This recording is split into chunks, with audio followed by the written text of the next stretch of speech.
el comienzo de una terrible pesadilla, los escenarios más peligrosos. Ayer hablábamos de una posible guerra nuclear de la que hablaba el canciller ruso Sergei Lavrov. Ahora tenemos también algo de lo que habíamos advertido en días pasados, de estas 15 centrales atómicas que existen dentro de Ucrania y que ahora están en peligro. Entonces hemos visto anoche cómo efectivamente llegó un bombardeo, dicen, en Ucrania a saltar por los aires lo que es un edificio que servía para entrenamientos dentro de esta central nuclear, pero esto también tenemos la versión del lado ruso que asegura que no, que se trató de una provocación de los propios ucranianos, que precisamente para despertar la indignación internacional ellos prendieron ese fuego.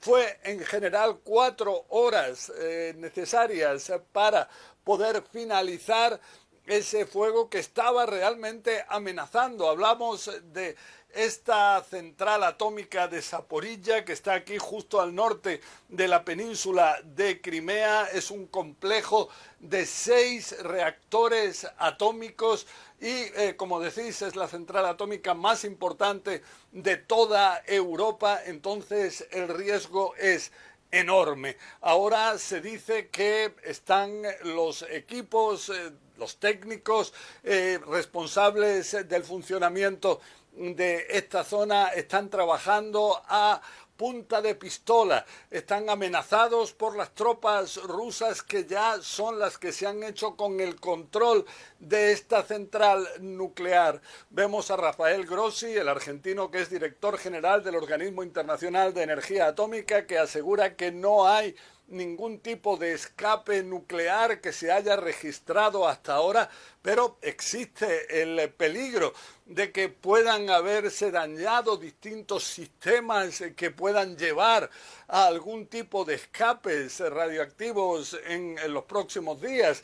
Esto es algo que preocupa. Preocupa también el hecho de que no se haya excluido a estas zonas de lo que son los bombardeos, la violencia. Y entonces ayer fue el presidente de Ucrania, Volodymyr Zelensky, el que en términos especialmente difíciles se refirió a lo sucedido en esta central nuclear. Escuchemos a Zelensky.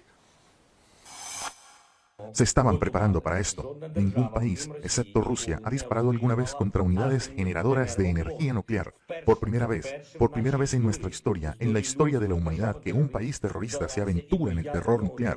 Europeos, por favor despierten. Díganles a sus políticos, las tropas rusas están disparando contra la planta de energía nuclear en Ucrania, la planta de energía nuclear Zaporizhia, en la ciudad de Enerhodar. Cuenta con 6 unidades generadoras de energía, 6. Si hay una explosión será el fin de todos, el fin de Europa. Es una evacuación de Europa. Solo una acción inmediata por parte de Europa puede detener a las tropas rusas y no permitir que Europa perezca en el desastre de una central nuclear. Sí, quizás puedo decir que en mis 30 y tantos años en CNN nunca he dado paso a un soundbite quizás tan alarmante. Vemos que todo esto ocurre mientras siguen los bombardeos, sigue la violencia. Ayer se llegó a un acuerdo en negociaciones directas entre ucranianos y rusos en Belarus, una segunda ronda de negociaciones para permitir lo que son corredores, pasillos humanitarios, que se permita el sacar a civiles de zonas donde hay bombardeos, pero vemos que se está a la espera de ver si algo así se respeta. En cualquier caso, vemos que hay importantes bombardeos en Chernihiv, por ejemplo, que está justo al lado de lo que es la central de Chernobyl. En Chernihiv vemos que escuelas, edificios residenciales han sido bombardeados según los ucranianos. Se habla ya de más de 30 muertes en las últimas horas. También vemos que Mariupol, aquí a orillas del mar de Azov, está totalmente cercada. Se habla de una situación humanitaria extrema. Vemos también en Jersón que es la única ciudad que por ahora se habla de que está bajo el control casi absoluto del ejército ruso. Ahí se habla de violencia extrema, de abusos cometidos por el ejército ruso.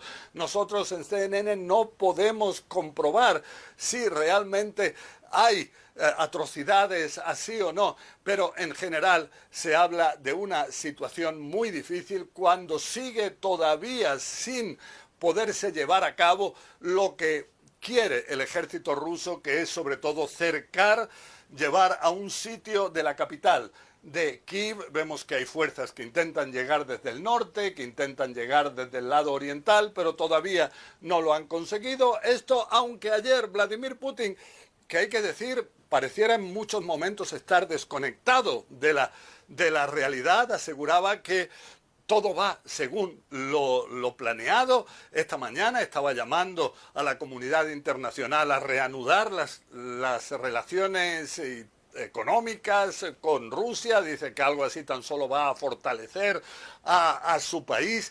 Y entonces esta es una realidad que realmente preocupa. Jennifer. Es que lo de Chernobyl, José, fue hace 35 años y hoy todavía hablamos de ese desastre porque ha sido el más importante en la historia. Esperemos que no tengamos que estar reportando en pocos días algo similar o aún más grave, José. Hablando de Rusia, de Vladimir Putin, ¿cuál es la versión que tienen ellos sobre lo que está pasando, sobre el conflicto, José?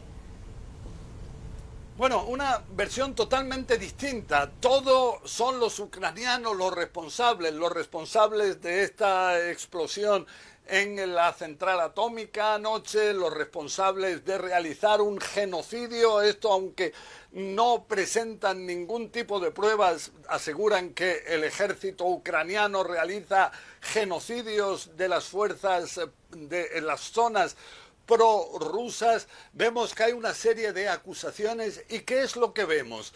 Que en Rusia se están cerrando los medios de comunicación independientes. Esta mañana incluso en el Parlamento, en el Duma, se decidió una ley de hasta 15 años de cárcel a aquel que informe de manera negativa sobre la situación actual, que ataque al gobierno, que lo critique de alguna forma.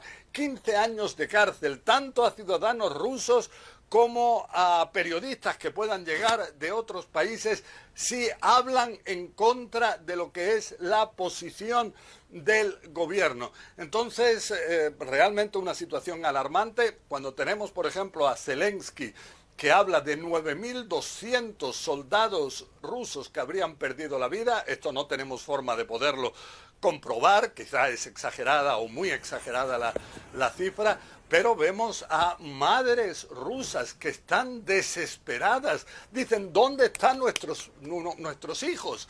¿Están o no con vida? Entonces, una realidad realmente espeluznante.